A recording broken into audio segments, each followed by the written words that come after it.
संत ज्ञानेश्वर महाराजांची पालखी पुण्यात मुक्कामी आहे। माऊली माऊलीच्या जयघोषानं वातावरण भक्तिमय झालंय। दैदिप्यमान सोहळा अनुभवण्यासाठी पुणेकरांनी गर्दी केली आहे। पुण्यातील भवानी पेठमध्ये संत ज्ञानेश्वर महाराजांची पालखी मुक्कामी आहे।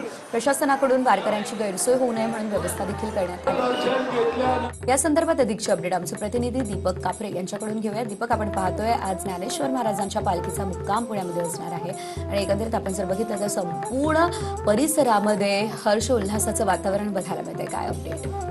श्री संत तुकाराम महाराज यांचा पालखी सोहळा पुण्यामध्ये आहे। पुण्यातील जे नागरिक आहेत, वारकरी आहेत, हे दर्शन घेण्यासाठी पुण्यामध्ये अगदी मोठी गर्दी केलेली आहे। भवानी पेठ येथे श्री संत ज्ञानेश्वर महाराजांच्या पालखी सोहळ्याचं दर्शन घेण्यासाठी मोठ्या प्रमाणात जे भाविक आहेत ते आलेले पाहावयास मिळत आहेत। एकंदरीतच प्रशासनाच्या वतीने कोणतीही गैरसोय होऊ नये म्हणून योग्य ती काळजी घेतली जात आहे। अगदी रांगेत दर्शन घेताना भाविक दिसत आहे। माऊली माऊलीच्या जयघोषात अगदी पुण्यनगरी आहे ही दुमदुमून गेलेले पाहावयास मिळत आहे।